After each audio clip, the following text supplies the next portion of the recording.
Super amazing.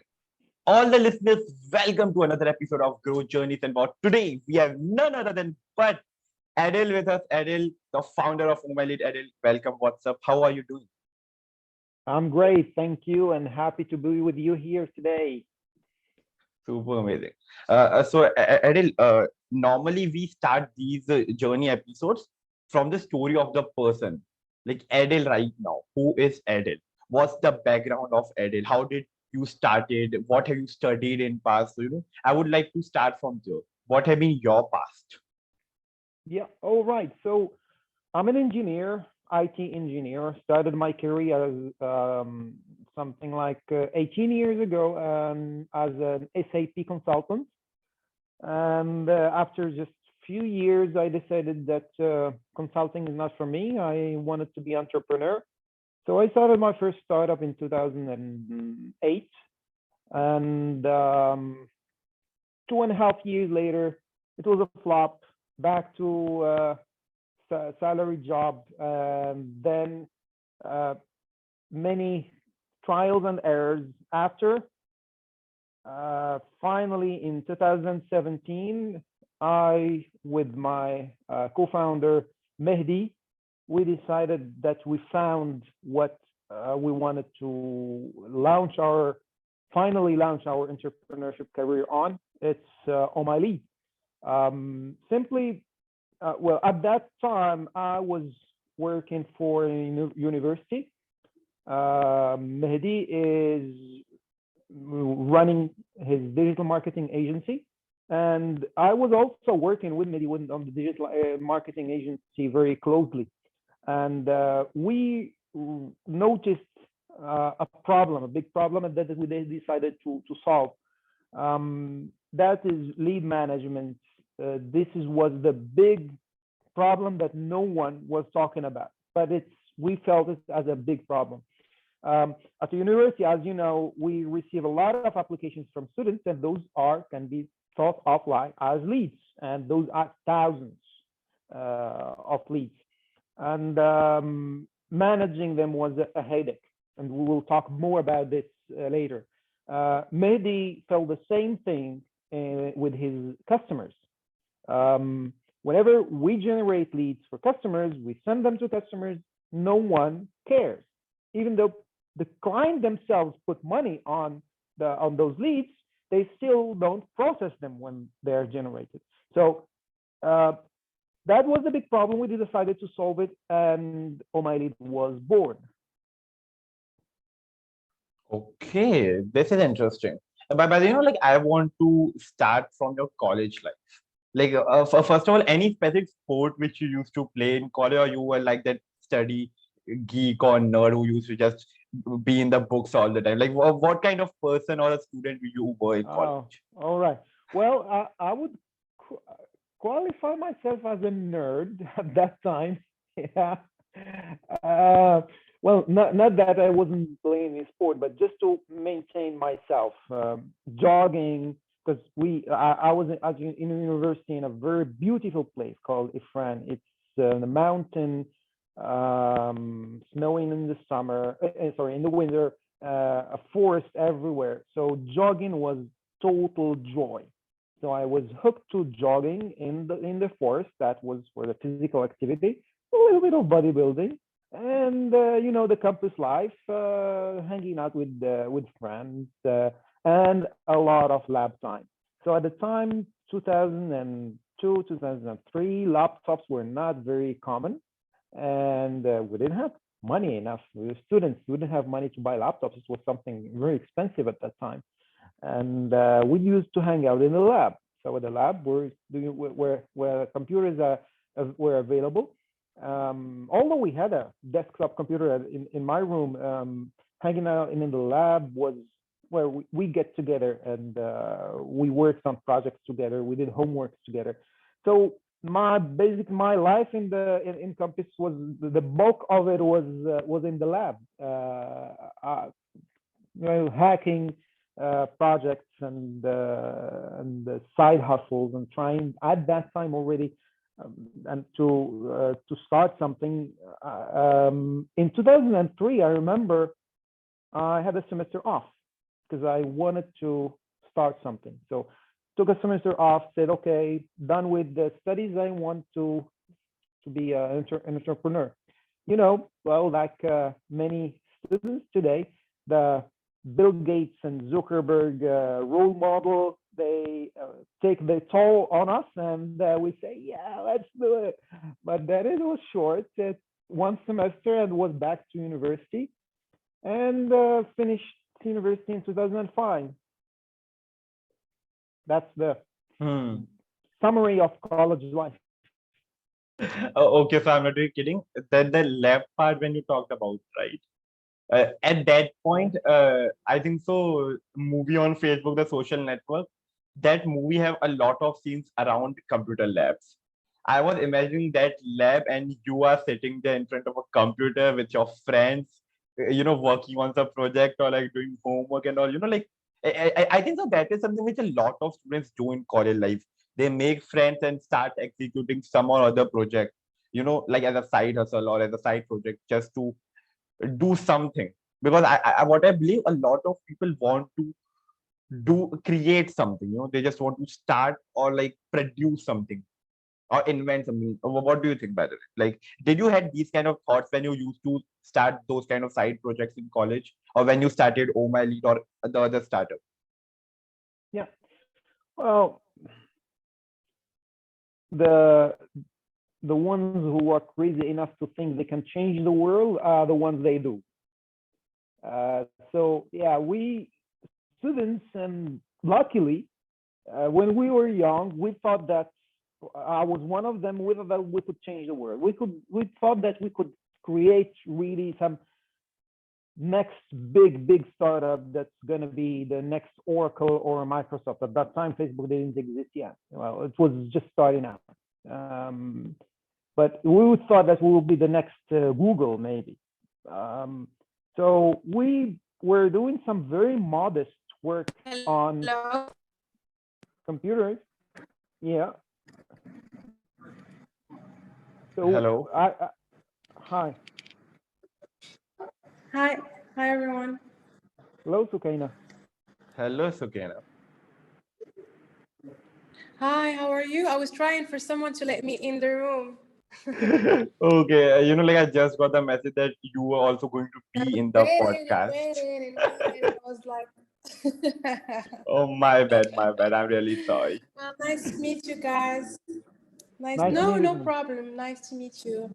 I'm just gonna introduce myself real quick. I'm Sukaina, and I'm marketing digital project manager for Ohmylead, and I am here to assist the webinar. So really happy to meet you guys. Thank you. Thank you so much. It's okay now.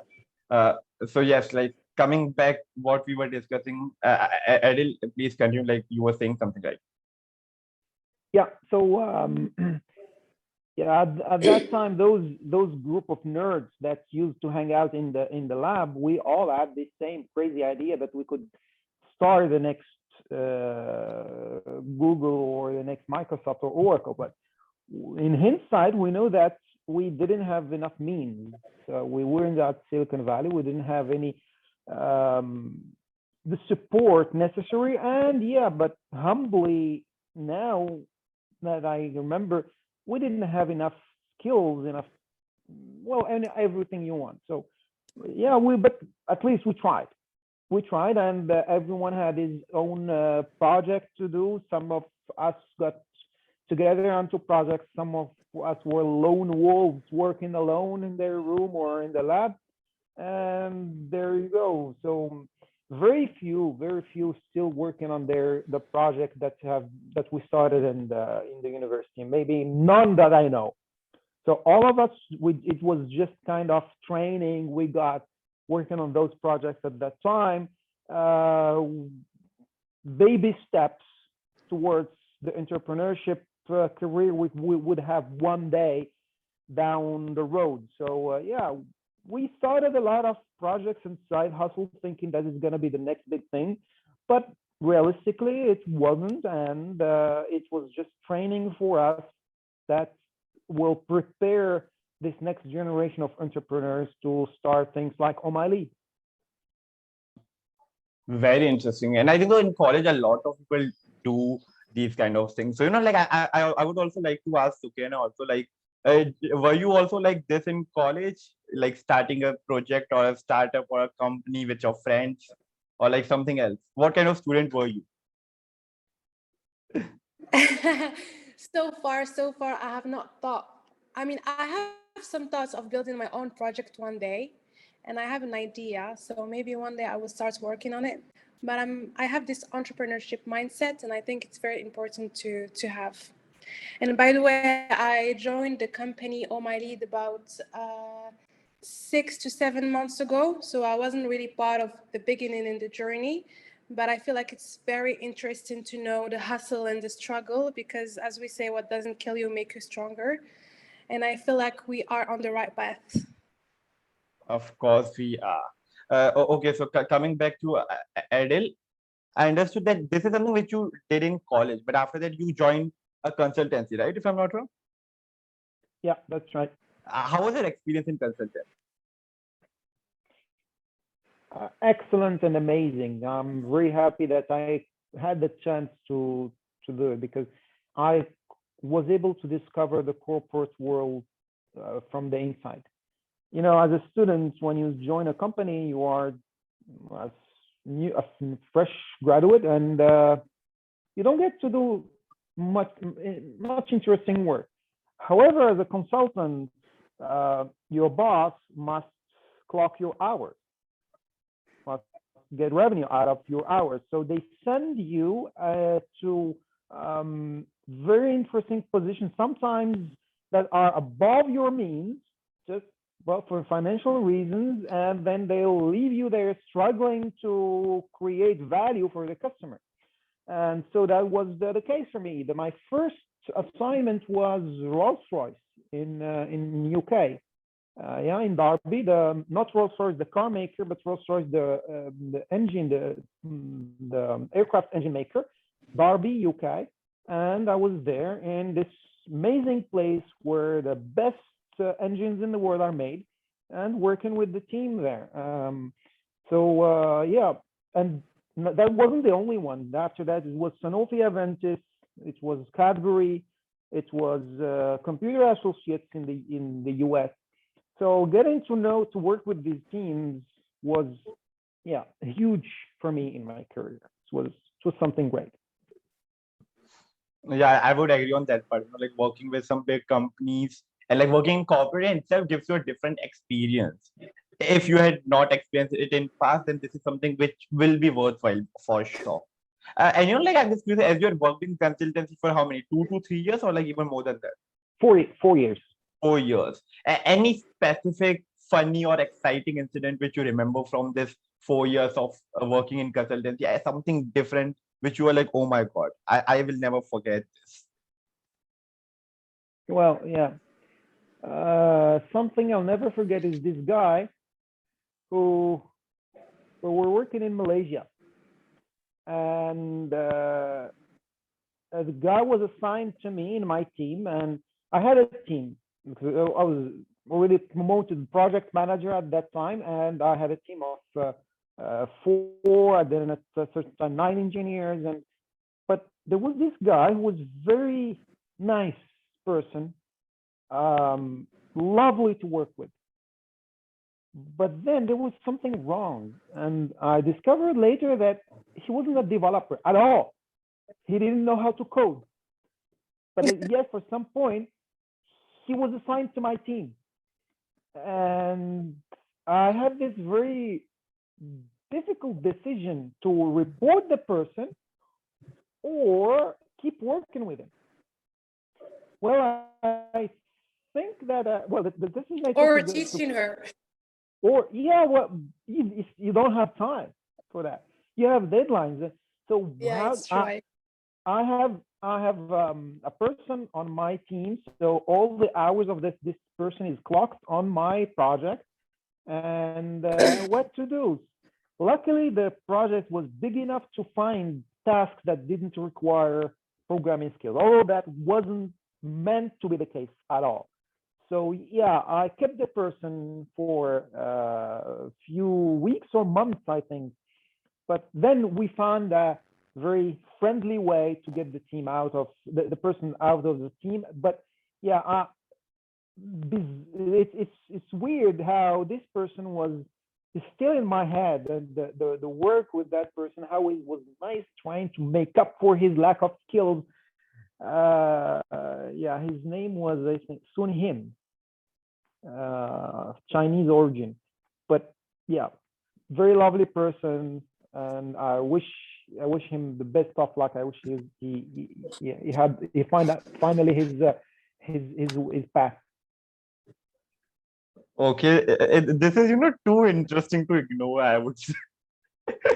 A person got assigned who don't know development. I'm like, how like didn't you ask the department after this that how did you guys even assign this person to my team on the first place? Yeah, I didn't want to ask that question, that just to not burn the person. It's not my problem, it's theirs. They're just as a consultant. This is very nice. And after you left consultancy after 4 years, you started your own company, which got That's failed. right. Yeah. What was the right. company about, and like why did it fail? Like if you can summarize it in short. HR. So what I used, what my specialty as a SAP consultant was SAP HR. So I was making human resource management systems for those big companies, and given the success that we had, I said, okay, I know how to make human resource management for those big companies. How hard can it be to do it for small companies? So with the person who was my boss at that time, we decided, yeah, well, let's get out and start our own company. And yeah, there we started this project of making a new HR management system for small companies.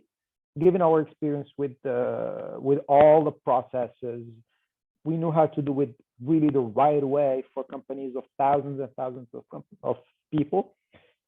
And we quickly found out that small companies, they don't have a lot of HR needs.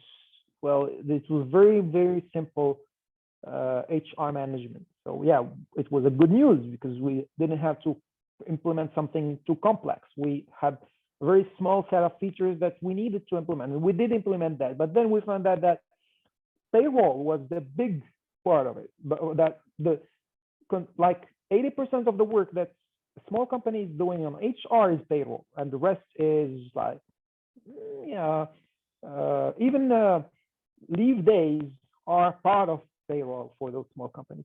So we focused then on payroll, and we rolled out after like 13 months. Yeah, 13 months of development. We rolled out our first version, and we had our first customer. That was 2009. 2009 SaaS wasn't a thing yet. It was, yeah. So when we started to sell payroll in SaaS, we had a lot of reluctance from customers. People didn't want their payroll data to be on the cloud, because cloud was already something not people didn't know what's the cloud. Of course, I'm not talking about techies. I'm talking about everyone else. When you tell people that data is not on their computer, it's somewhere else, where is it? Well, they don't understand what it is, but payroll data for them is something very sensitive. So at that time, 2009, putting payroll data on the cloud wasn't a good idea. Although it's, of course, it is a very good idea right now. We know that because it's sensitive data, and you don't need to have it on the secretary computer, the computer of that secretary, the dusty computer. You need to have it somewhere secure. It makes sense, but people didn't understand it at that time. They thought that on the cloud is something I don't know, so it must be unsecure. Leave it where I can see it. That was the point that made us, just give up. We had to wait for the culture to change. It wasn't something about us. We either had to change our software and sell it as a desktop software, or wait for the market to accept payroll on the cloud. We didn't have enough cash to continue working without to re-engineer our software as a desktop computer, and we didn't have cash to wait for the market to be ready. So yeah, we stopped, and after a few years, me and my co-founder, we got together and decided what we should do about it. And I think it was like 5 years after that. And it was becoming the time. The time was about the time that people were ready for payroll. So we got together after that, and we decided that I'm not gonna be part of it because I had already started something else, and just sold my shares to my co-founder, and he continued doing it. So it's still online today. It's agiel.com, and he's still making his living out of it right now. This is an interesting story, I'd say, to be honest. So it was more like you guys entered the market just too early, before the market even getting established. You guys were like, okay, this is the future and we know it. We want to start right now. It's just that we don't have enough capital to continue it till market gets adapted to it. That was a major issue. And after that, you did job for how many years? Like you went back to the salary thing, right? If I'm not wrong. Yeah, for 7 years. After starting a startup. Yeah, 7 years then of salary, but it was actually it was a very relaxed job, very relaxed. So I started IBM first. Started working for IBM after the startup, and I found that it was something that needs your attention 120% of the time. Wasn't for me. I need something more relaxed so I can focus on something else, because the salary cannot take 120% of my time. That wasn't the way I wanted to manage my career. So I quit IBM and went to work for university, where I could finally do some teaching, do some IT, and do a lot of entrepreneurship work. And this was the time when you got the idea of Ohmylead. Like, how did that particular portion came? Like, any specific experience which happened with you and you were like, okay, now I should start something like this? Like, what's that? Yeah. Well, the problem we were facing, well, we had, of course, as a university, thousands of students and a big community, a campus. There was a lot of IT issues, but one of them was particularly hard to solve. Year after year, we had the prospective students. We call them prospective students. The applications, the students who want to apply or just want to know about the university and how they can apply. We had a big list every year. But then the admissions officers, all the time, they complain about not having enough prospective students. So, whoa, it was something like nonsense. We have this list of the huge list of prospective students, and then the admissions, they say, we don't have any. What's happening? And it turned out that it's just that the list was raw. It wasn't qualified. When those admissions people, they start talking to the prospective students, they call them, it was something like, hi, you want to apply to our university? Which university is this? Oh, this is the University XYZ. No, I'm not sure. Well, I don't, you see that the student is not ready. So the admissions, they didn't want to spend time on this, because how many admissions officers did we have at that time? 3 or 4, and they had to enroll hundreds of students.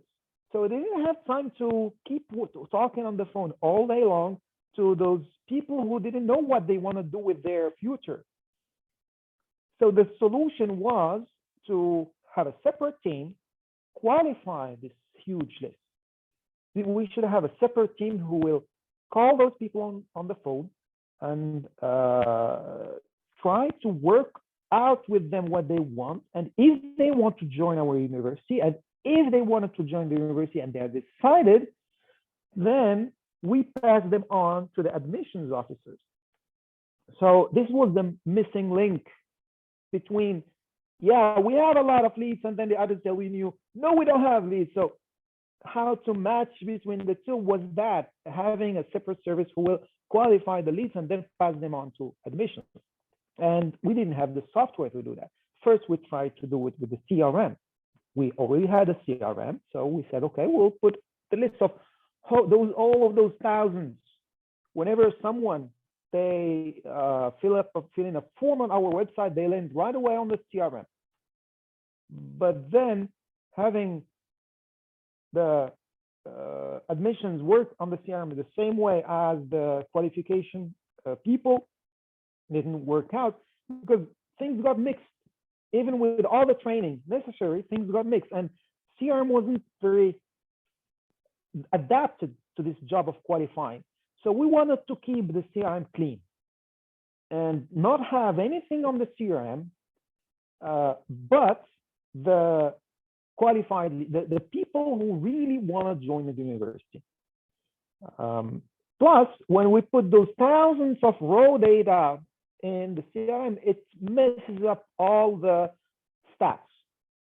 So the president sometimes they call me and say, because I was IT manager, how come we have this number of leads while we don't have, people say we don't have enough leads.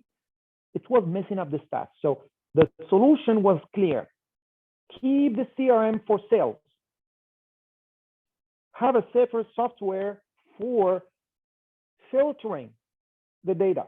And only when the data is ready for our salespeople, then we inject it to the CRM. So we started making the software. And that was the aha moment when we said, okay, so we are generating a lot of leads and we're not the only ones.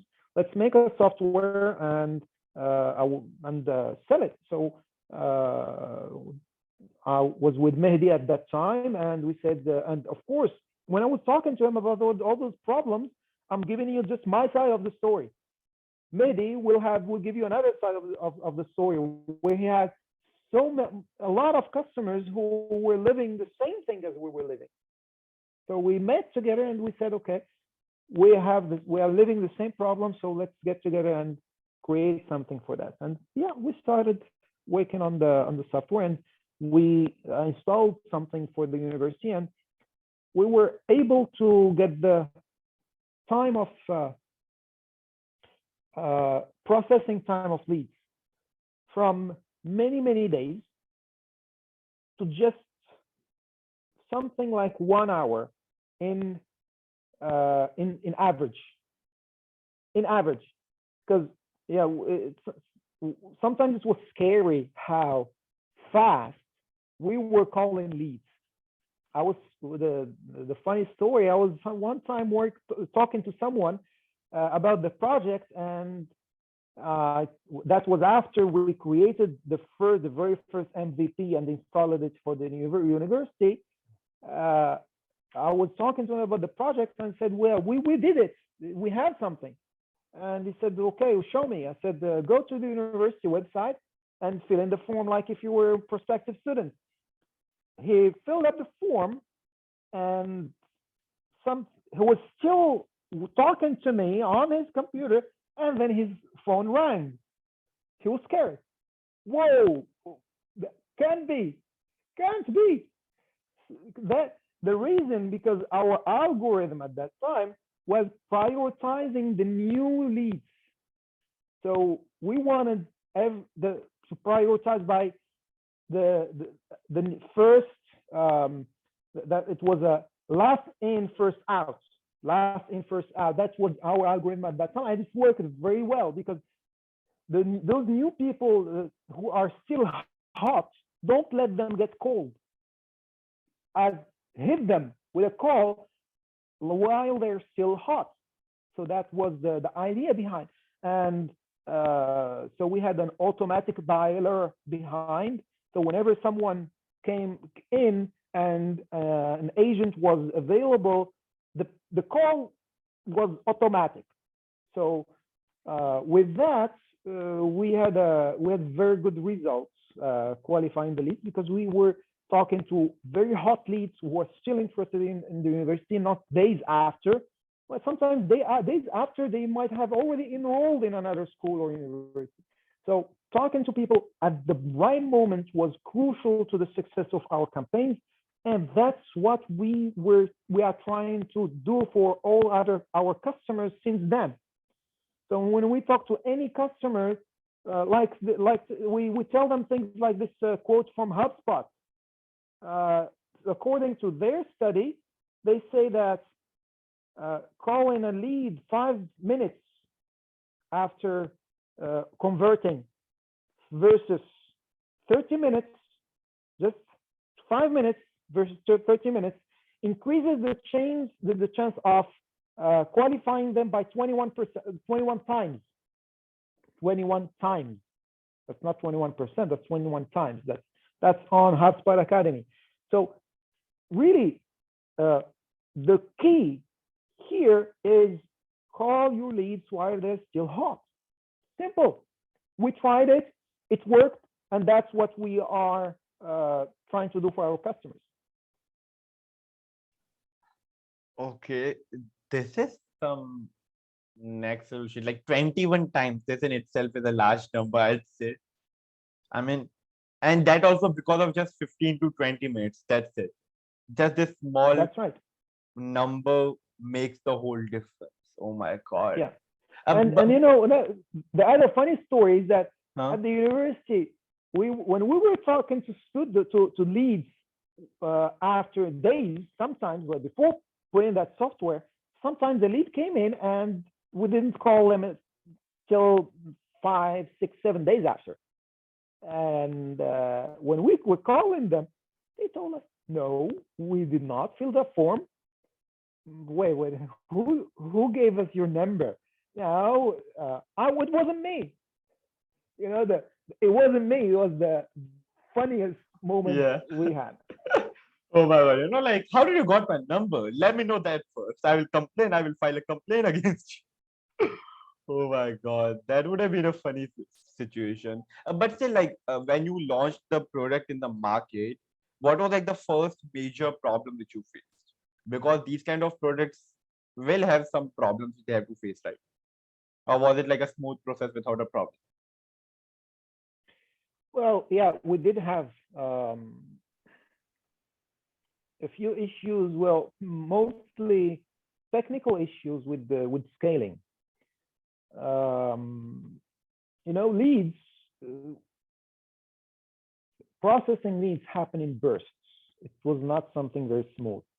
So from time to time, we would have some customer who will upload a new list of leads or connect a new source of leads. And then, for example, you could connect your Facebook lead ads and then check a box on Ohmylead that says import all previous leads.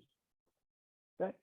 So meaning that whenever some customer does that and they have thousands of leads on their backlog, we would have to import thousands of leads at once into our platform, and that causes some latency on the platform. And yeah, that was one of the reasons that we spent quite a time, maybe a year after launching, trying to stabilize the platform technically in order to be able to handle the bursts graciously without problem. So yeah, that was one of the most marking moments in our history. It was a quite big technical issue, but we were able to solve it. That's just history now. For sure. And you guys solved it in that time frame of 1 year, I'd say. Like, sorry, that issue was solved. Yeah, it was solved long time ago. Okay. Okay. And after that, when did you guys started to go for marketplaces? Like, when? when you went to marketplaces to get the sales, or like you were doing it already from the start? Marketplaces, you say? Yeah, marketplaces. Because like I had talked to a lot of SaaS products, founders of SaaS products, and what they did in the initial days, they used to like directly approach their clients or potential customers, and after a point, they joined marketplaces. So with Yeah. Ohmylead, did you guys were on marketplace from the first day, or like you guys did it like offline or from your own side, and after a point of time, you went for marketplaces? Well, we have marketing agency in our DNA. We are Okay. we are running a marketing agency day to day. So we know that marketing and advertisement is not an easy task. So it's not just try one thing and you have the silver bullet that will solve all your problems. You have to be on all fronts in marketing. So running a Facebook ad, it's not running a Facebook ad or a LinkedIn campaign or a marketplace campaign or a Google search or doing SEO. It's all of them at once. So that's the approach. That's right. We think that this is the right approach, and that's the approach we've taken. So hence our efforts here with you guys. Of course, that's completely true. Like I've also been into marketing for a good amount of years, and I know like being like as a brand, you have to be everywhere wherever you can find your potential customers. Otherwise, you will miss some or other great deal sites.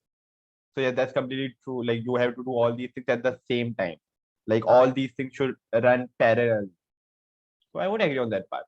Also, like how have been your experience with PitchGround? Excellent. So it was smooth, and yeah, all I can say is that lovely working with you guys. It doesn't take a lot of our time, which of course our time is precious, not more precious than yours, but yeah, it's important that we are able to onboard in a very smooth way, not without a lot of effort, so we can focus our efforts on other things. And yeah, you guys have been wonderful making the experience smooth. And so apart from a few tasks that you send us with a lot of care to explain what we have to do, everything is great. Super. And this actually takes me to one of my final questions. Like whenever a person creates a product, like as a founder of the SaaS products, you are kind of father for this product. Like this product is like your son, I'd say, like in some extent.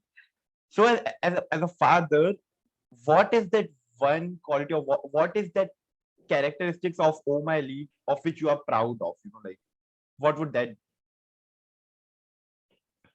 Well, we are proud when when we solve the problem of the customer. So whenever we see a customer, be it an other agency or a direct customer generating leads for themselves. So either the customer is generating leads from themselves or the agency is generating leads for their customers. In both cases, whenever we hear about the problem, the leads not getting qualified on time, we have those big antennas. That's our turf. That's what we want to do. And when we are able to solve that problem, that nothing makes us more proud of it. Because when we have leads that are getting called and qualified in days, not just hours, in days, and then we bring that to minutes, we think we did our job. That we hope that we'll be able to achieve that with all our customers, and that's what we strive to do. This makes a lot of sense. I also think like just a real note.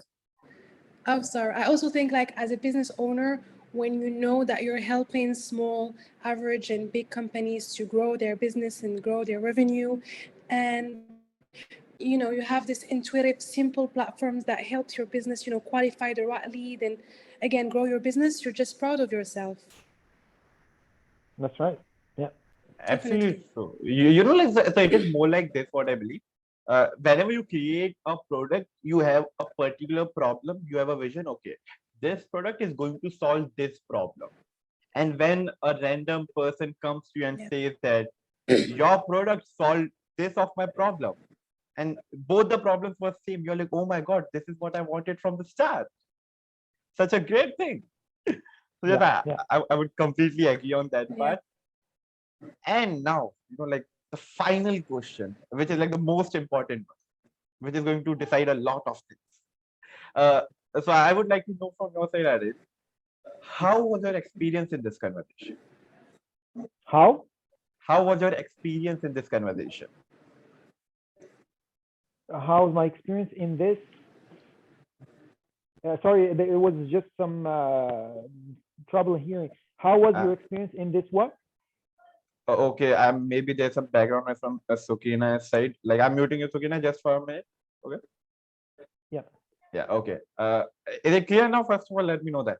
Yes. It is. So I was asking, how have been your experience in this particular conversation, in this last 40 plus minutes conversation? Canalization, same. Conversation, like the thing which we are talking about, the journey and all. Just sharing. Conversation. Sorry about that. Yeah. Nice memories. Yeah, you brought up some very nice memories from college, from the first career days, from the first moments we decided to start Ohmylead, from the problems we had in the first few months and the first year and second year. Yeah, very, very nice memories. I think we are very lucky to have met the people we've met, the team that we have at Ohmylead. Yeah, we are very lucky to have been working together with the customers that we had, the very first customers we had, the university, and all the customers that came after that. I think we are very lucky, and thank you for bringing up all those memories. Yeah, I think you made my day, at least today. Oh my God, like this particular statement made my day. Now I am very happy with that. That's great. Thank you. Like it was my pleasure, to be honest. I enjoyed the conversation, especially the journey part. Because, like whenever we see these kind of products, we see, okay, this product is solving this problem. But when we listen to the whole story, how exactly it all started, what's the background of the person who even thought of this product on the first place, these are the stories which, like kind of connects a person to the product, to the brand, to Ohmylead, I'd say, in this case. So yes, yeah, like right. I enjoyed it. And like, so basically we can say, right, you enjoyed the conversation. Like if you have to give a one statement. Hello? Yeah. Am I audible?